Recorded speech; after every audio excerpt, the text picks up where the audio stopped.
Sniffier in here. It's children there, right? I told them to do it, otherwise you I'm fall sure you're asleep. gonna make it. That's right. I did it on purpose, I gotta stay awake. During the second hour. If you close your eyes for a second, they'll make it look like you slept through the whole I time. know. You can't win. No. They do it to me all the time. Just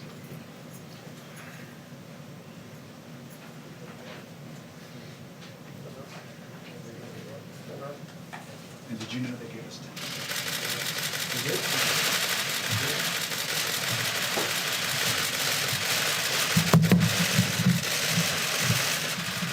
Thank you very much, everybody.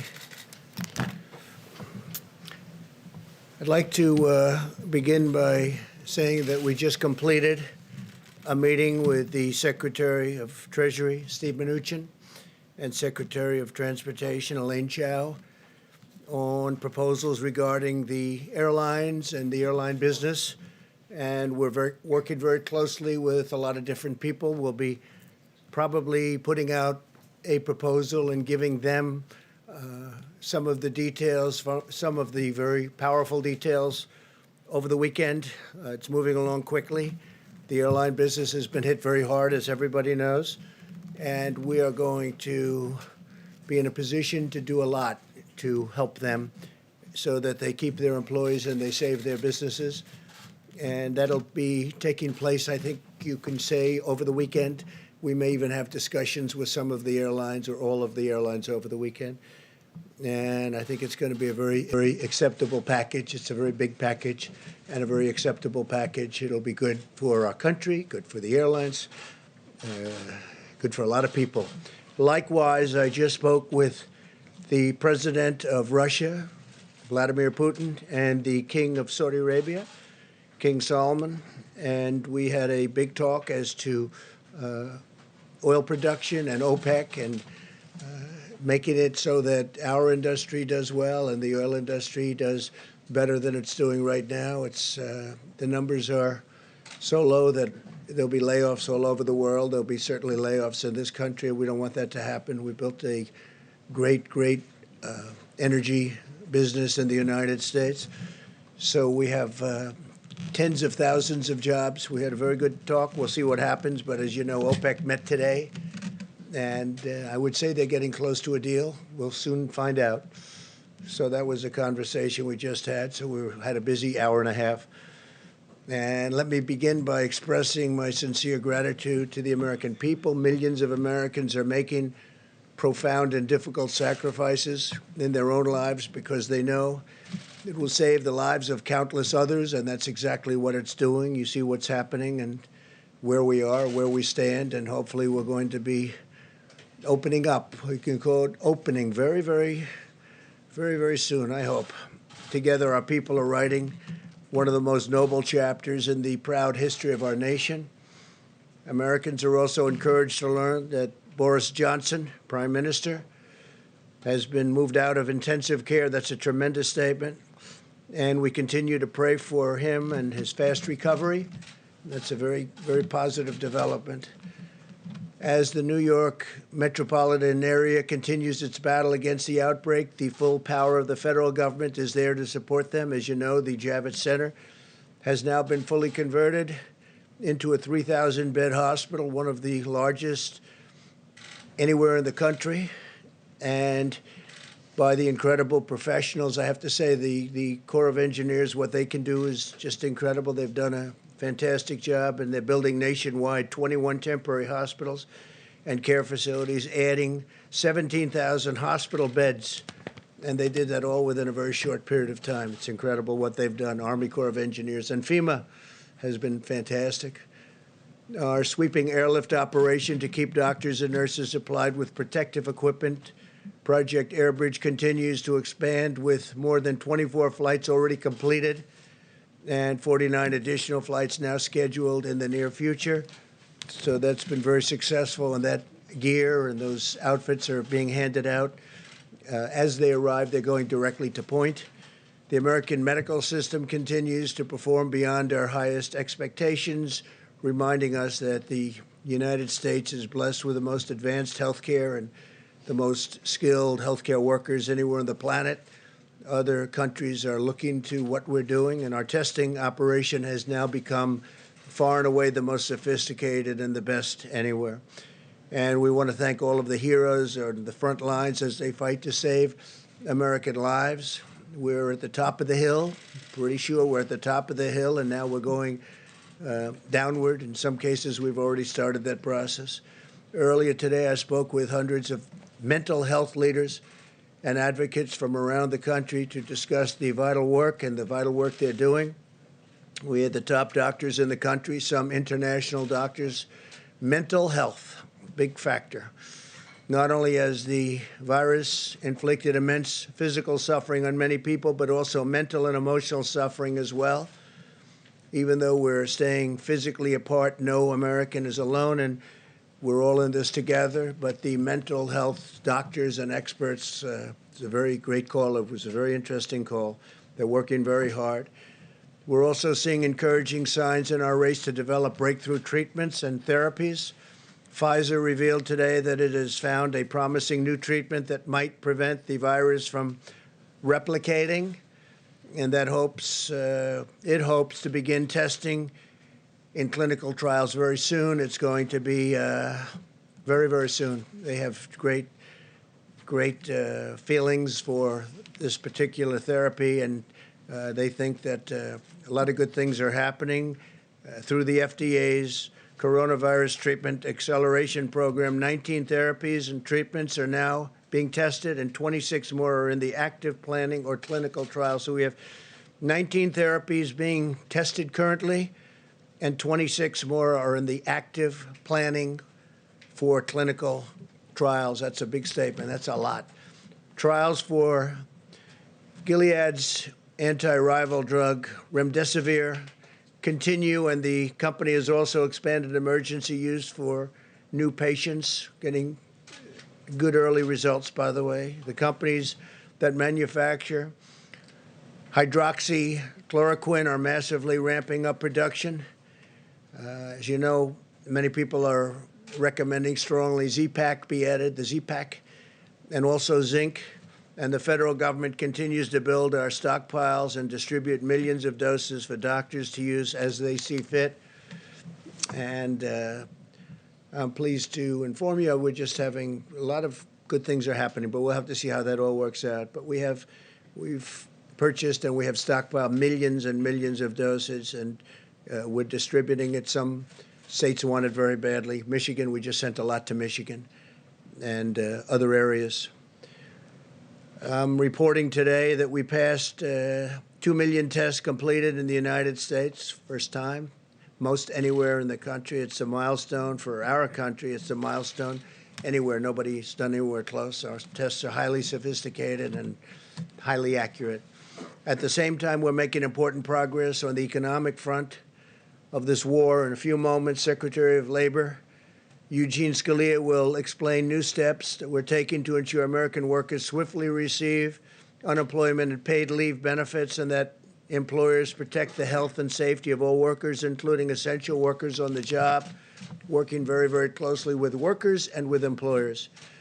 To provide further economic relief, the Federal Reserve announced this morning that it will provide up to $2.3 trillion in support to businesses, states, and local governments. $600 billion in loans will be available for mid-sized businesses with up to 10,000 employees, and $500 billion will be available for states, counties with over 2 million residents, and cities with a population of over 1 million.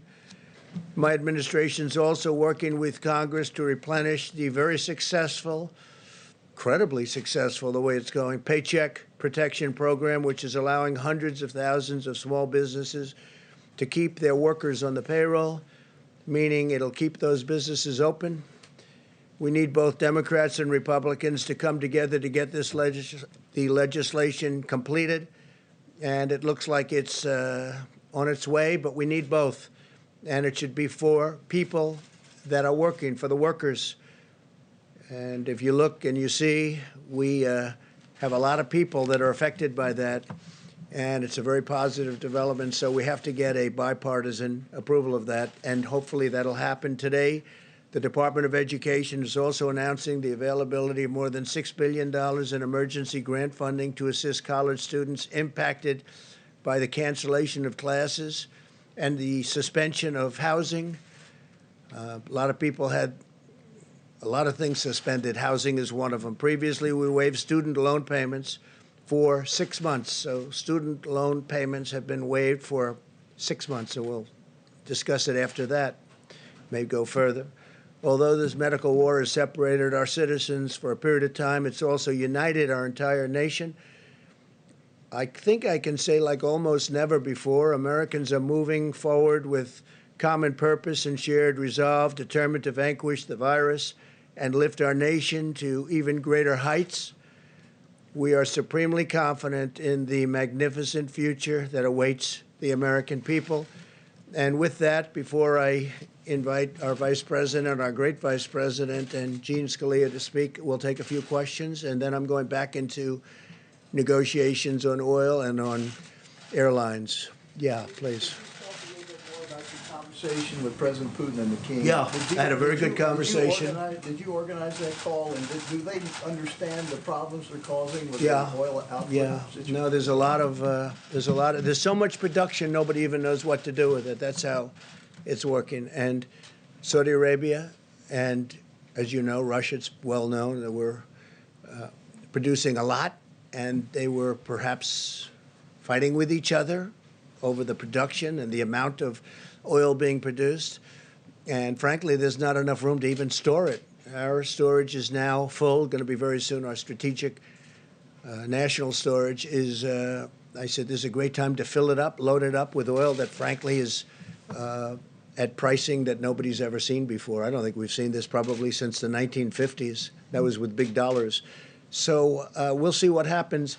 The conversation was very good. They're getting close to a deal. That's OPEC and many other countries outside of OPEC, and we'll see what happens. Are they still fighting with each No, other? I think they were getting along very well. We had a very good call. I think it was a very good call. We're going to see what happens, but it was a very good call. They'll probably announce something either today or tomorrow, one way or the other. Could be good, could be not so good, but I think one way or the other. Go ahead, Jim. Yeah, Mr. President, how could the administration discuss the possibility of reopening the country when the administration does not have an adequate nationwide testing system for this virus? Don't you need a nationwide testing No. system for the virus before you reopen the We have a country? great testing system. We have the best, right now, the best testing system in the world. But there are certain People can't get sections. tests right now. There are certain sections in the country that are in phenomenal shape already. Other sections are coming online, other sections are going down. And we, in addition to that, are giving out millions of tests, and every day we're doing it exponentially. We're picking up, and what we'll be doing in the very near future is going to certain areas of our country and do massive testing. It's not necessary, but it would be a good thing to have. Don't you need that, Go though, Mr. ahead. President, to make sure people are safe going back to work? You don't want to send people back to the workplace. We want to have it, and we're going to see if we have it. Do you need it? No. Is it a nice thing to do? Yes. We're talking about 325 million people, and that's not going to happen, as you can imagine. And no, it would never happen with anyone else either. Other countries do it, but they do it in a limited form. We'll probably be the leader of the pack. Please. Mr. President, what do you say to the 16 million Americans, more than 16 million Americans who have lost their jobs in the last 3 weeks, and fear that the economy won't just bounce back, like you said? Well, I think the economy is going to do very well. Now, that's just my feeling. It's a strong feeling. I've had good, proper feelings about a lot of things over the years, and I think we're going to do well. We're doing it looks like we're at the lower end of the curve in terms of death, which is a terrible word, a terrible, dark word that we've experienced like nobody's ever seen before in this country. I mean, we have numbers that are terrible, but when you look at the lower levels of 100, lower prediction levels of 100, 120,000 to 220,000, or if we did nothing, up to 2.2 million people, we're looking at a much lower level than the level of, I hope, than the level of 100,000. So we're going to see. We're going to have to, you can never Look, you can never do anything about the people that lost their loved ones and lost their friends, and I mean the great friendships. And I'm not sure a lot of people will ever be the same, but I think our country, from an economic standpoint, will end up being stronger than ever. We have tremendous stimulus. We have tremendous stimulus plans. We have things in the works that are going to really, I think, fire the country. I think that what's going to happen is we're going to have a big bounce rather than a small bounce. But we will be back, and I think, honestly, I think our country is going to be back from an economic standpoint. Again, you can never replace the people that were lost, and to their families, certainly you can never do a thing like that. But we will have succeeded in many ways, hopefully keeping the number way below our minimum numbers, and also from an economic standpoint. You know, we met with the mental health people today, and that takes this has taken a tremendous toll mentally on a lot of people. And I think we're going to open up strong. I think we're going to open up very successfully. And I'd like to say even more successfully than before. Please. Thank you, Mr. President. Oil is trading today at about $23 a barrel in New York. Where would you want to see the price? Do you want it at $30, $40, $50 a barrel? Well, I want to see it where there's a certain market, but I also don't want to see it where people have no idea. You know, we'll be opening up areas for storage of oil, massive areas for storage of oil, because oil today is not selling. And what happened is the virus knocked out 40% of the market. Immediately, you know that, you know the number, 40%. Now, there was a lot of oil, but it was very controllable. All of a sudden, they lost 40%. You look at the roads, you look at the car, you look at what's going on. There's nobody driving. There's no reason for it right now. That'll start coming back. But we are storing millions of barrels of oil that nobody thought would even be possible. Frankly, ships turned out to be a good business for some people because they're filling up tankers, sending them out to sea and not saying where to go. They're just sitting out there loaded up with oil. So we want to save our energy in this country. We want to make sure that our energy companies, businesses, and employees, workers, remain strong. So that's how I'm involved. And I think that's going to happen. So right now, if you look, you're probably talking 23, 25. If they announce a deal, we can get it up. We need a minimum number so the companies don't go out of business. So they're not going to lay off all of these energy workers who are important to our country. And, you know, we're now energy independent. We could do something where we only used our oil. But I think the long-term benefit is to be able to just go with the market. And it's going to work out. It's all going to work out. If you looked at 3 weeks ago, as you know, as we talked about it, 3 weeks ago and 2 weeks ago, this was catastrophic. I think it's really hitting bottom, and I think that, I mean, we've had a bottom, but now at $23 and $25 and probably heading up. At the same time, we save our energy, and we also produce great, cheap energy, and we save our jobs. Yeah. I want to ask you about the Paycheck Protection Program, because every day we're hearing from small business owners who are telling us that their banks don't know how to access this money, they're trying to apply, they can't figure it out. So where does the fault lie? Does it lie with the banks? I don't think there's a fault. They're doing record numbers of dollars. They're dealing with many community banks. They're dealing with Bank of America, Citibank, a lot of Wells Fargo, as you know, is very much involved. And they're dealing with the bankers. Can't go that quickly, but I'm hearing it's a very, very successful rollout. They did want changes in applications. They want changes in loan requirements, et cetera. But they're taking billions and billions of dollars worth of loans. And in the very near future, the banks will be relieving the money. They'll be paying out the money. Yeah, please. Sure. Are you still expecting the USMCA to take effect on July 1st? And considering the fact that the auto industry is hurting these days, are you ready to postpone the well, we have a deal. Yeah, the deal is with Canada. The deal is with Mexico. We have a deal. And obviously the deal is different from the standpoint that production will be lower. But we have a deal. It's a signed deal. It's a deal that's one of the worst deals that we've ever had was NAFTA, one of the worst trade deals ever made by any country anywhere. We'll be terminating that. And the new deal is a great deal for our country. So that's something. Now, again, we get hit by the virus, and we'll see where that all goes. But certainly car production is going to be down for a little while.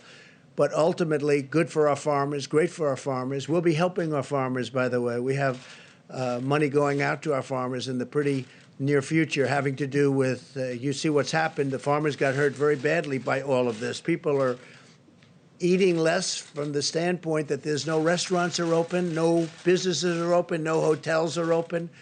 They'll start to come back, but we're going to be helping out our farmers. Yeah, please. All the new auto ahead. regulations. Thank you, sir. Phil Weigman, Real Clear Politics. Earlier, you mentioned Project Skybridge, and we're hearing that through that project, a lot of the PPE that was sent out to other countries is coming back to this country. Do you know when we'll be able to bring a majority of that back? And then, are you frustrated that USAID allowed a lot of that aid to go out the door in the first place? Should they have brought it back? No, I'm not, before? because we're in very good shape. You'll be speaking with Mike Pence about this in a little while. You look at the hospitals, you look at what's going on. Yesterday I spoke with the governor of Louisiana. I'm saying, do you think we need that extra 1,000 beds that we're in the process of building? We are really in good shape. You're not hearing people are needing ventilators much. In fact, we're going to start helping other countries with ventilators. We're going to end up having a lot of ventilators for future should something happen for hospitals, ideally to keep and have. But no, I think we're in very, very good shape. We have calls with governors all the time, and the governors are in very good shape now. We have sent billions and billions and billions of dollars between ventilators, equipment, protective equipment, masks. We have 500 million masks coming. 500 million from one group. 500. It'll be 300 million and 200 million over a short period of time. No, I think we're in very good shape. Please. President, speaking of testing, some experts, including Scott Gottlieb, have talked about 750,000 tests per week being needed before the economy is opened. Can you address that? Do you agree with those numbers? If not, how many tests per week do you think we should have before the economy is open? I don't like sir? using the word needed because I don't think it's needed, but I think we're going to try and hit a number like that. That's a very high number, but we're going to be trying to hit it, and we probably might be able to do that. Please, go ahead. Do that, sir. Go ahead, please. Thank you, Mr. President. Today, the Democrats pushed for more rescue money for states and hospitals, which are complaining that they need it to fight the coronavirus pandemic. Do you think hospitals and states need this money? Would you support I do, something and like I that? do support something, but I support it for the next phase. It's much simpler in the next phase, whether that phase is infrastructure or whatever. So I'm going to leave you now with Mike Pence and with Eugene Scalia, and if you would, I look forward to seeing you tomorrow. We'll see you tomorrow. We have I think, a lot of very big news to report. We've had a tremendous day between, I believe, what's happening with the energy industry, and I believe what's happening with airlines. I look forward to seeing you. Thank you very much, everybody. Thank you. We still have not gotten the evidence of widespread voter fraud. Well, good afternoon, everyone. At the present moment, we have now cleared more than 2 million tests across the country. And I'm pleased to report we're testing more than 100,000 people a day now.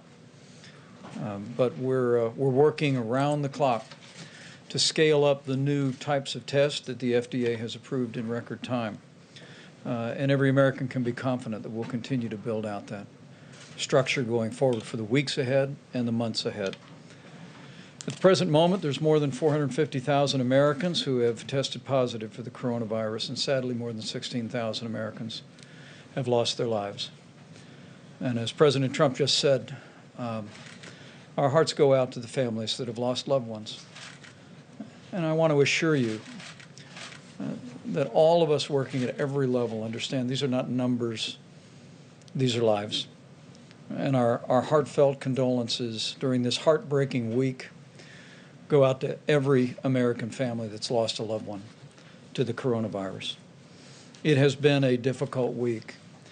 But as Dr. Birx will reflect in just a few moments, as we look at the data literally on a county-by-county basis every day, we continue to see evidence that in areas where the epidemic has impacted most, the greater New York City area, Louisiana, the Detroit metro, the Denver metro, we continue to see evidence of stabilization. And it appears, as Dr. Burke suggests, that we are close to the peak in each of those areas so impacted. We also express gratitude and appreciation for the people of California and Washington State, who continue to be low and steady in the number of cases that are emerging there. We're watching the Chicago metro area, we're watching the Boston metro area, and as Dr. Burks will discuss, we just continue to urge every American to put into practice the President's coronavirus guidelines, because all evidence indicates, from the West Coast to what we're beginning to see in major outbreak areas on the East Coast, it's working, America. And it's working because you're doing it. And we encourage you onward in that. Today, the White House Coronavirus Task Force met, but most of the team also met with Republicans and Democrats in two separate conference calls of the United States Senate. Secretary Mnuchin, our health experts, Admiral Polovchek, Dr. Hahn joined us as we discussed a broad range of issues. The Treasury Secretary touched on the Paycheck Protection Program, now in day 5, reporting $125 billion has been approved so far. 30,000 new individual users and 3,900 lenders are participating. We also discussed that the Treasury Department will issue a new frequently asked question document tonight, an FAQ as they're known, to clarify how seasonal businesses can participate in the Paycheck Protection Program as well. With regard to direct payments to Americans, the Treasury Secretary assured senators, and we assure every American, that we remain on the timetable where the first payments in direct deposits will go out by the end of next week. For the average family of 4, that'll be $3,400 in direct financial support, and will no doubt be welcome news. Anyone who is interested in additional information on any of these programs can go to treasury.gov or sba.gov. Since we last spoke, I spoke with Governor Laura Kelly of Kansas, Governor Andy Beshear of Kentucky, also spoke to governors of Texas and Rhode Island. I assured each one of them, as we continue to work through the process of making sure that we distribute the resources at the point of the need, is that at President Trump's direction, our objective working through FEMA is to make sure that states have what they need when they need it. And to see the progress that we've made, the President just reflected on in New York and New Jersey, Louisiana, and the partnership we forged with governors in those states, California and Washington State before. We trust gives confidence to governors and leaders of states across the country, most importantly our dedicated healthcare workers, that we will be there to meet that need should that need arise. At the present moment, FEMA reports the President has approved 54 major disaster declarations, and states around the country have stood up 29,000 National Guard, 11,000 of which are fully funded by the federal government under Title 32. Also, speaking of our military, at the present moment, we received a report today from the Department of Defense that 4,100 active duty military medical personnel have been deployed in New York, New Jersey, and Connecticut. And they are personnel that are working on the ground at the Javits Center, working, of course, at the USNS Comfort ship. But because at the present moment, the utilization of both of those temporary facilities has been fairly modest. The DOD actually worked with the city of New York to establish what amounts to a uniform temp service. They called it the bullpen. And today they literally deployed from the ship and from the Javits Center 75 medical personnel to relieve dedicated healthcare workers within the hospital system in the city of New York, and we'll continue to do that. We're going to make sure those federal temporary hospital and Javits Center is fully staffed. We'll make sure the USNS Comfort is staffed, but the physicians, those military personnel, are going to also be deployed across the city to bring much needed relief to our healthcare workers in our system. From the VA standpoint, we've opened up VA facilities in New York City, East Orange, New Jersey, Detroit, Michigan, and we are opening up the VA facility to coronavirus patients in Shreveport, Louisiana. Finally, I mentioned that today we exceeded more than 2 million tests that have been performed across the country. And also, literally, working with the U.S. Public Health Service, states around the country have stood up hundreds of drive-through testing sites. And just this week, FEMA and the U.S. Public Health Service announced that we will give an option to states to transition from a federal testing site, dozens of which have been assembled around the country, to a state-managed site. I want to emphasize that this is an option. We believe it gives states greater flexibility to style sites or manage sites in areas that they think are most important. But we're also processing requests for continued federal participation in states from New Jersey to Louisiana to Illinois, Colorado, and Texas. And we want to assure people in communities all across the country that we'll continue to partner with states to the extent that they prefer us to be a part of it. With regard to the air bridge, 3 flights were scheduled to arrive today in Chicago, New York, and Dallas-Fort Worth. 49 flights are scheduled over the next 3 days. And we continue to work supplies. We continue to literally leave no stone unturned around America and around the world. We're literally in the process of acquiring tens of millions of supplies that are being brought into a distribution system organized out of FEMA and focused on the areas most in need. We're also bringing real innovation, and at the White House Coronavirus Task Force today, we tasked the FDA and CMS to review the feasibility of allowing hospital workers to use cloth gowns for performing procedures. It was observed that 20 years ago, most physicians and most surgeons wore cloth gowns every day and laundered them, but it's transitioned to disposable gowns, and we're working very rapidly in the next 24 hours, and we'll have guidance for hospitals and healthcare workers about the ability to in effect recycle gowns and make sure that we have the supplies that we need.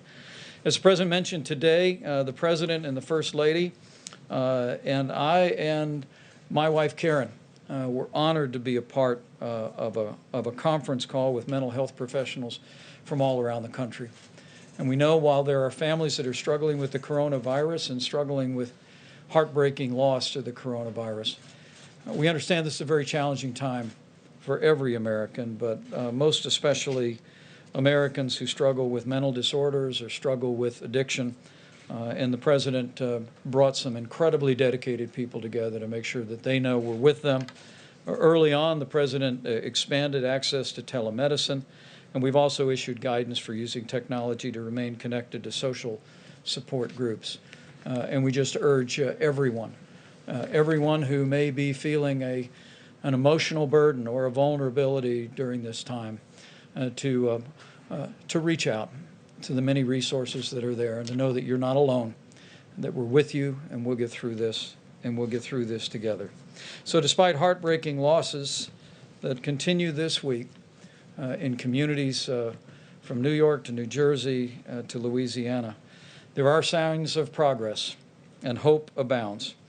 The reality is that we see new projections from the experts. And if the projections are right, it's because it's working, America. It's because the American people are putting into practice the social distancing, caring for their neighbors and their loved ones and their family members, and putting their health first. And we just want to urge every American to continue to put those principles and guidelines into practice every day.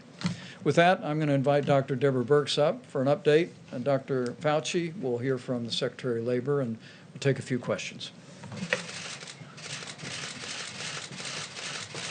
Thank you, Mr. Vice President. So I wanted to cover today not only what we're seeing across the United States, but some of the testing data to assure from the prior question If we're testing, I'm sure you're following our numbers every day, and the amount we're going up, about 118,000 to 120,000 per day are being tested. So we're way over the 750,000 per week currently. We have some statistics. Now remember, we required this, thanks to Congress, to be reported.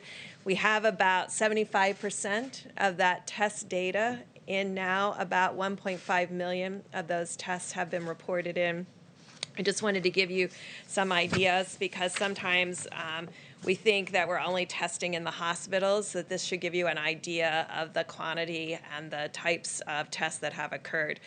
So we've tested over 200,000 young people up to age 25. They have about 11% positivity rate. Over 500,000 people between 25 and 45. They have a 17% positive rate. Now remember, in order to get tested, you have to have symptoms. So this gives you an idea of the number of people who have symptoms that are not infected with coronavirus. Another nearly 500,000 people between 45 and 65, their positivity rate is 21%.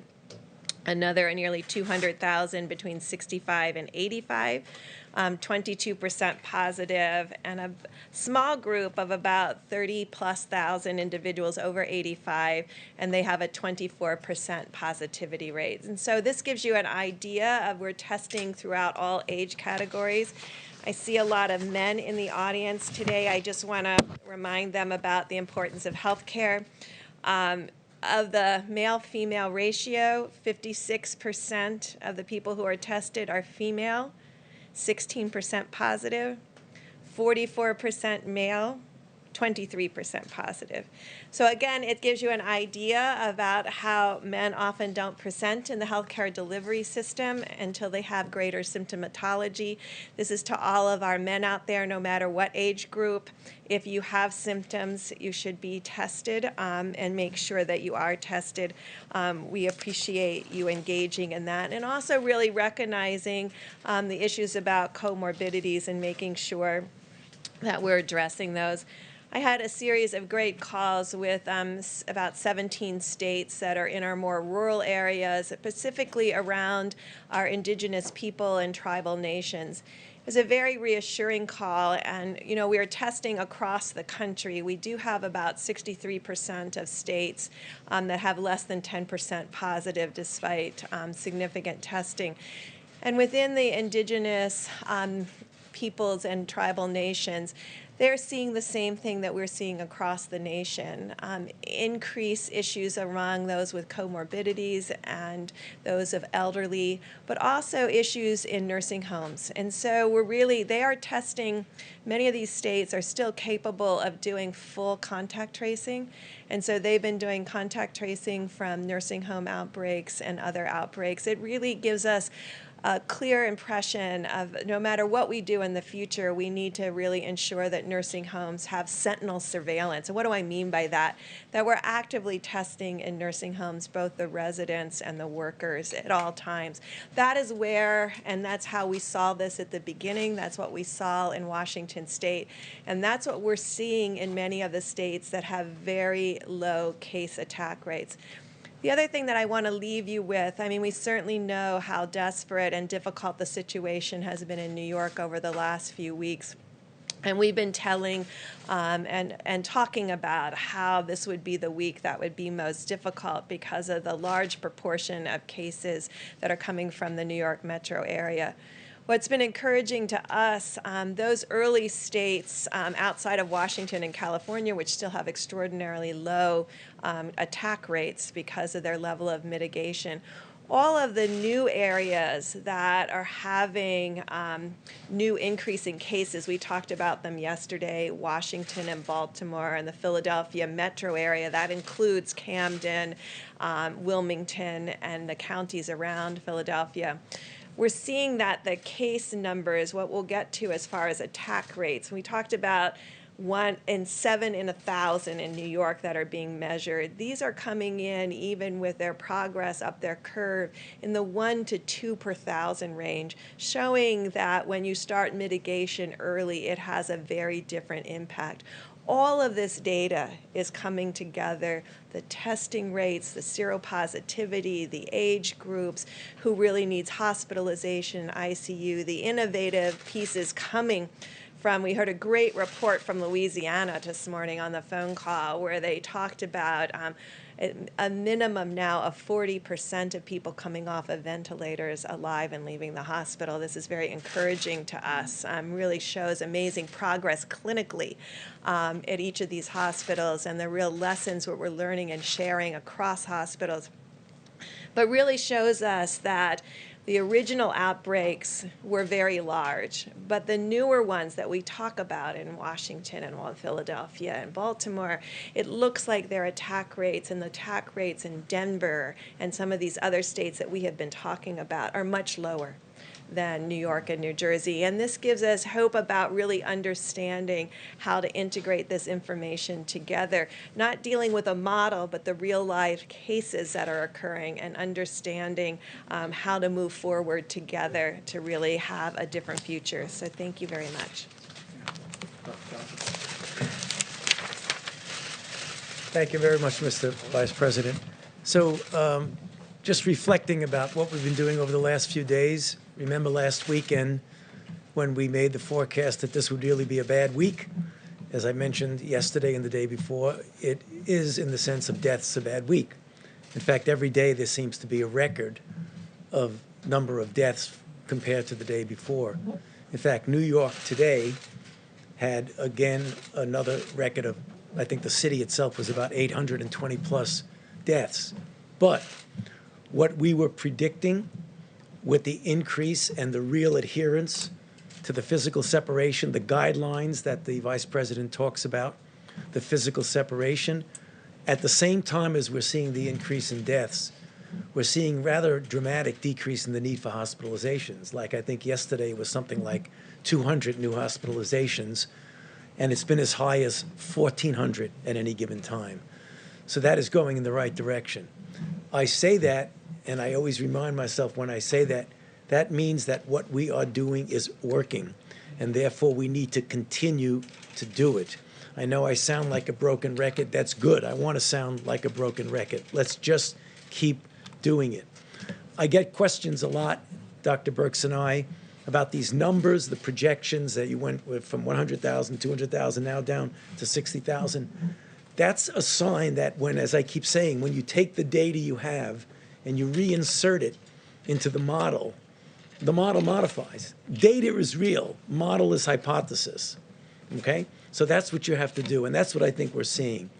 The other thing that's some just broad general good news from the standpoint of a scientific standpoint, that there are a lot of candidate potential therapeutics that are going into clinical trials now that we're sponsoring at the NIH, the kinds of clinical trials that will give us the answer. Are they safe? Are they effective? And just what is the capability of using them under what circumstances? As prophylaxis, as treatment, in early disease, in late disease. So as the time goes by and we have the public health measures to try and contain this, we're doing an awful lot from a scientific standpoint so that when we do get to next year, next fall, next winter, hopefully we'll have something that we can offer in addition to the very important public health measures. So I'll be happy to answer questions later. Mr. Secretary.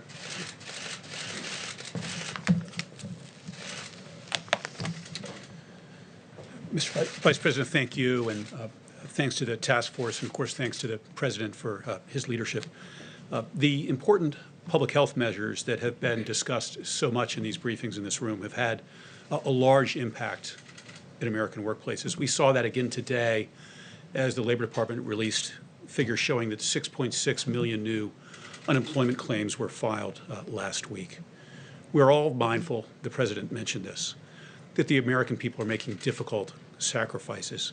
That has included being furloughed, laid off, or having a small business struggle.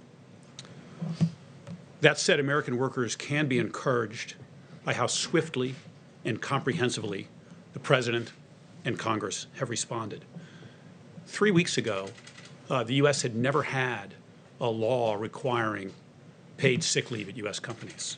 But 3 weeks ago, the President signed the Families First Coronavirus Response Act, which did provide paid sick leave, as well as expanded family and medical leave for employees at small businesses, with those small businesses being reimbursed dollar for dollar for having provided that leave.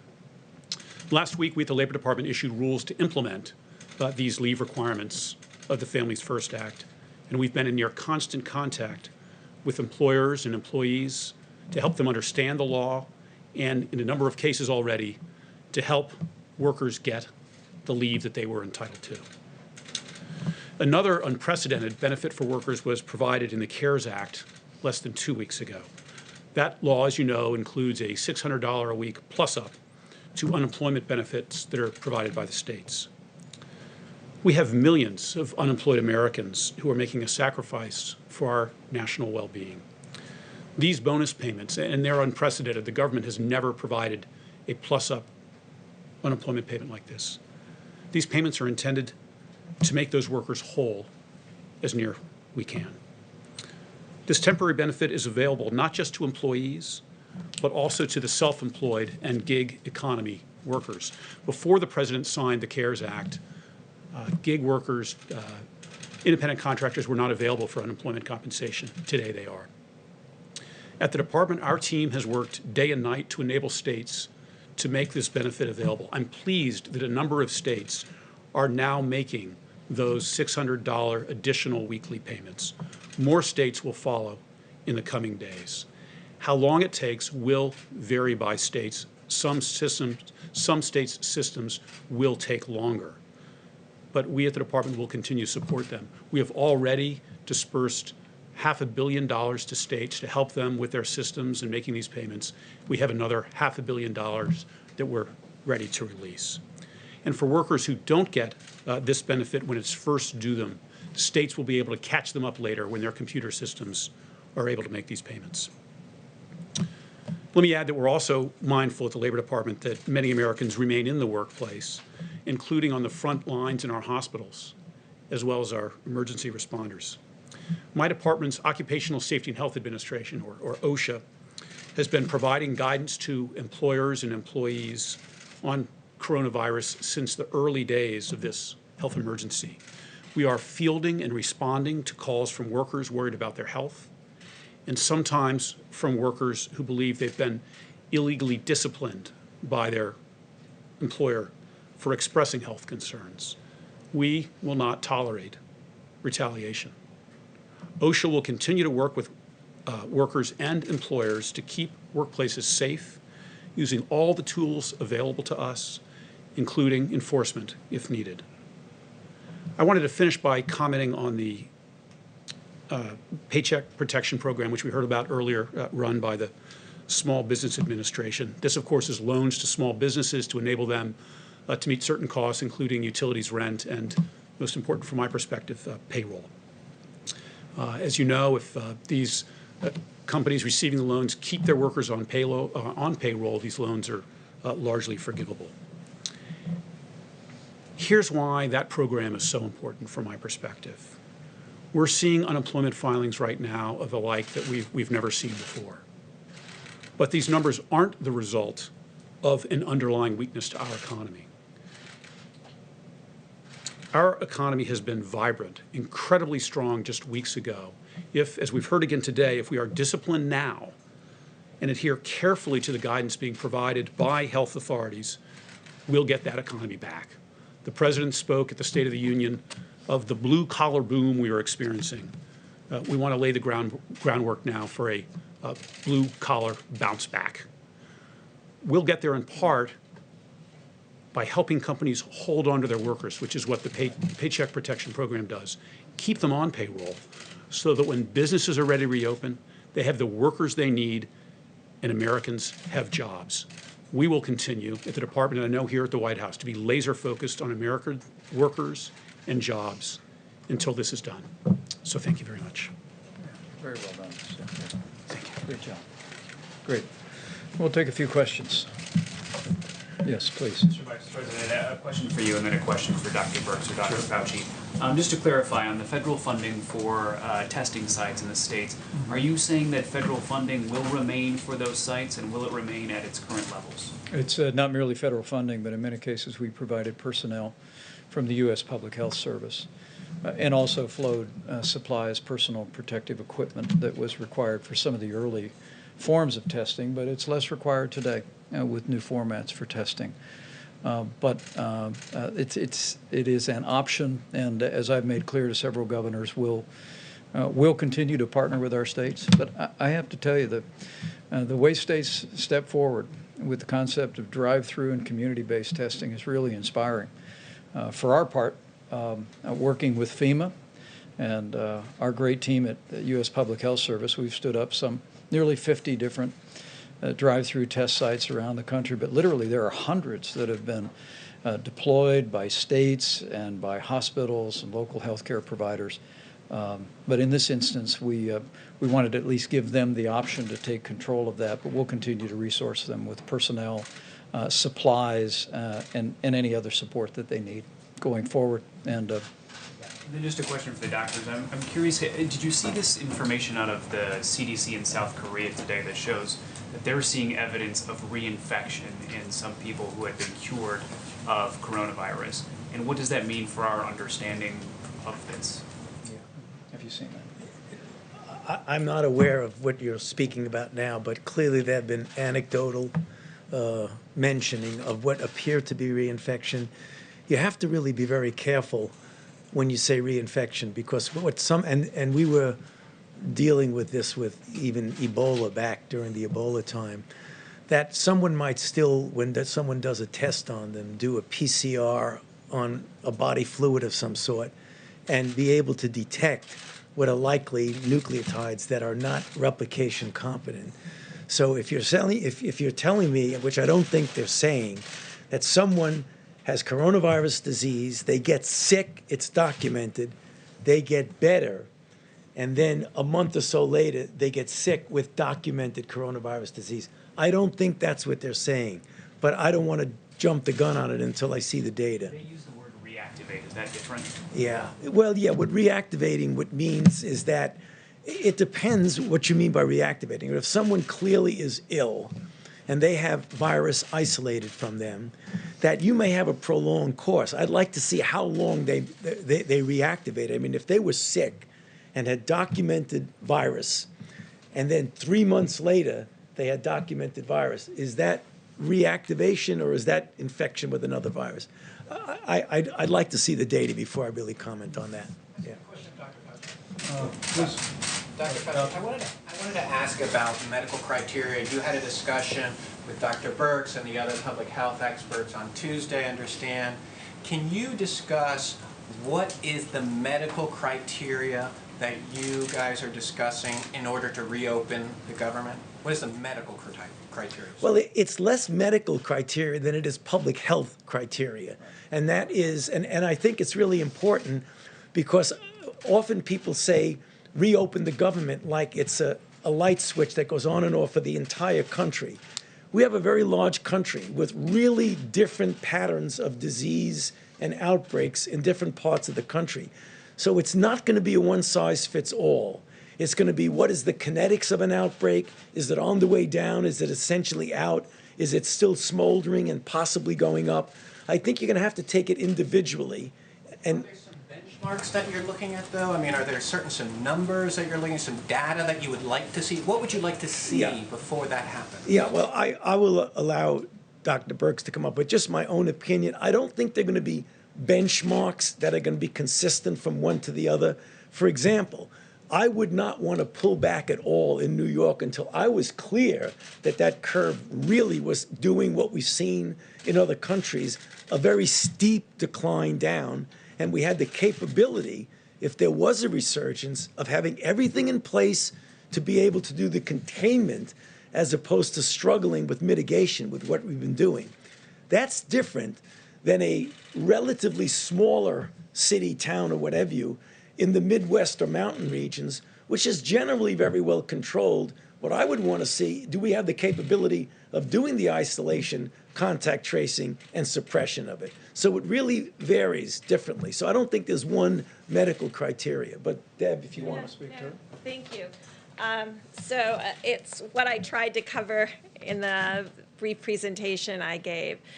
In talking to the 17 states that have indigenous populations and tribal nations and discussing with them what they were doing generally and what they were doing specifically through the Indian Health Service, they discussed the ability to find new cases and doing full contact tracing. And so they have strike teams. They are very well organized. You don't hear about them every day, and that's why I wanted to call them out. They are really doing amazing work at their public health institutions with their governors and their mayors, and they are in full contact tracing. Yes, they're doing social distancing, but they're also doing full contact tracing and understanding all aspects of their epidemic. So we're looking at those pieces, as well as when I was talking about blunting, really when you're starting to go up that curve, having that unbelievable blunting where you only get evident attack rates, and I want to be very clear about that. When we see cases, these are symptomatics that have been diagnosed.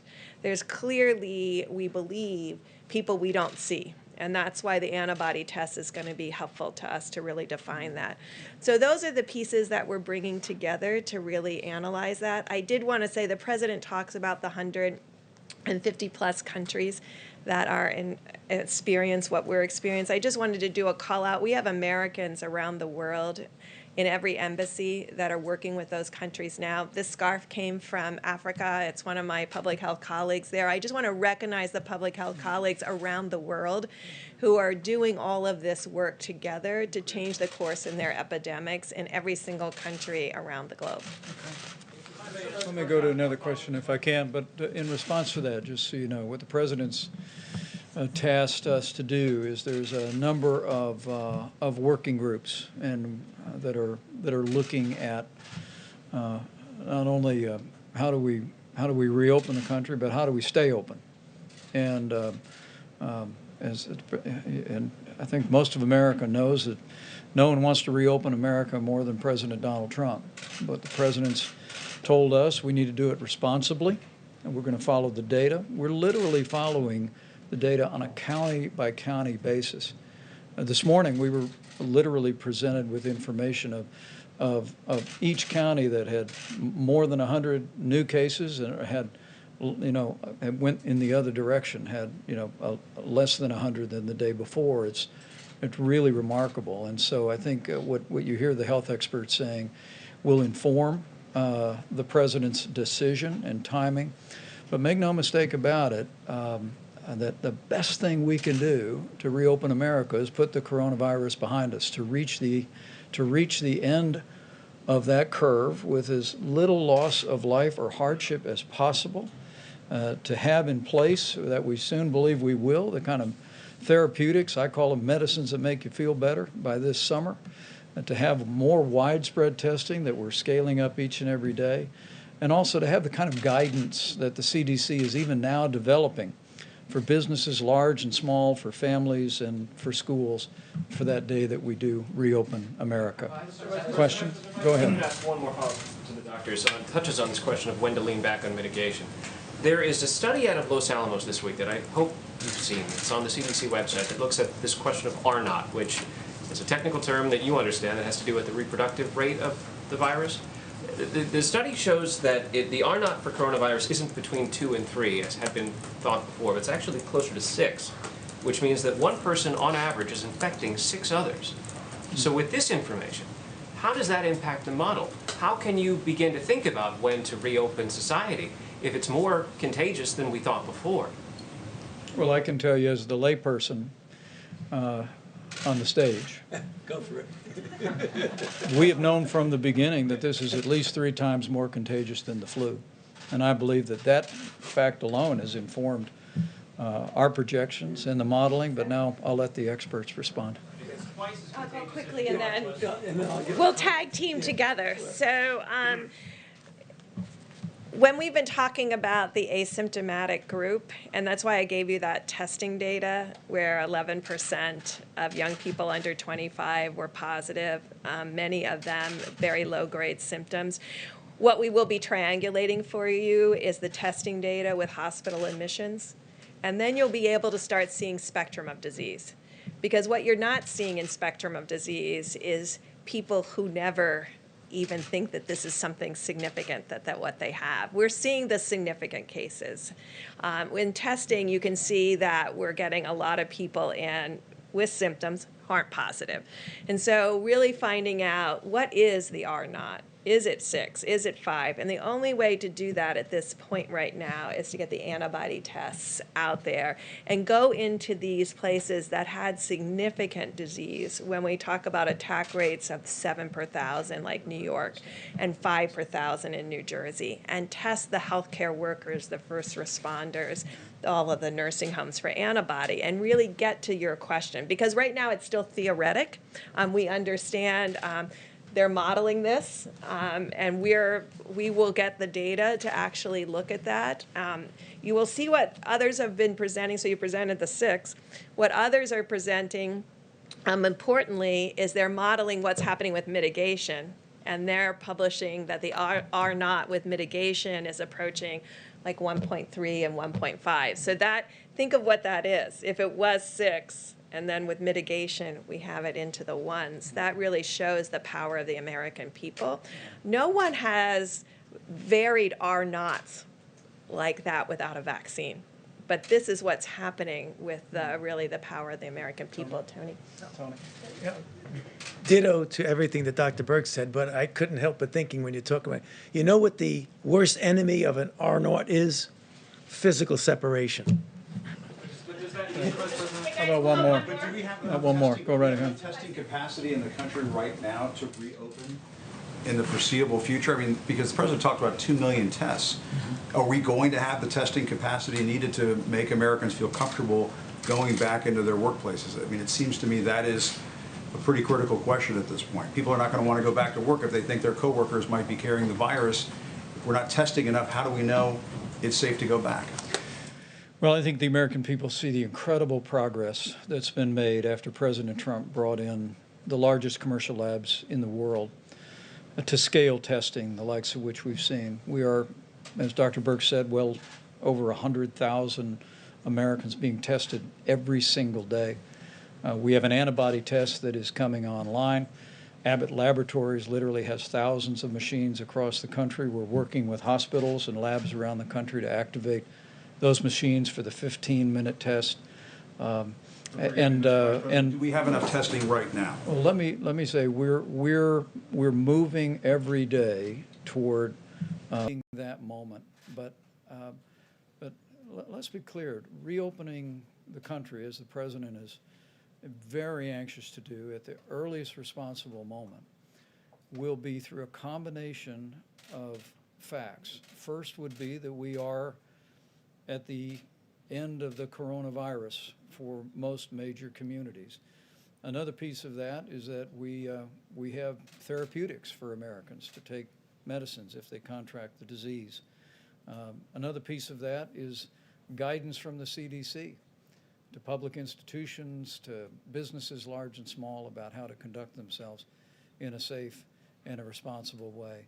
And testing is also a piece of that. And as Admiral Joie has reflected, we are spending a great deal of time expanding testing today. Every single day there's more and more tests across the country. But we're also working to scale testing that as we move into this summer and move into the fall, we'll have the testing we need to do what these doctors call not diagnostic testing, which is to take a test of a person that has symptoms, but surveillance testing, so we can identify people that may have had it and may be immune, versus people people that we just need to know whether or not they were ever exposed or and were not exposed. How about one more quick question here, if I can? I think he had one right here, or I'll go to you in the back. Thank you, Mr. Vice President. In the next few weeks, the Supreme Court is set to rule on DACA and on the Deferred Action for Childhood Arrival, and about 30,000 of those people who are under that program are frontline healthcare workers. Is the administration in any way ready to protect them if the ruling comes in your favor and takes the protection out and they can no longer work in the health field as they're needed right now?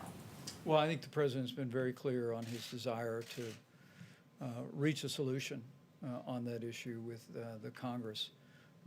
But let me say, whether it be healthcare workers or people working in food supply, other people working in critical infrastructure, we're incredibly inspired by the way people across this country are stepping up to keep healthcare rolling and available, a high quality of care, even in areas deeply impacted by the coronavirus. And also, as we said the other day, hardworking people in our food supply, from the farmers to processors, to distributors, to truck drivers, to grocers.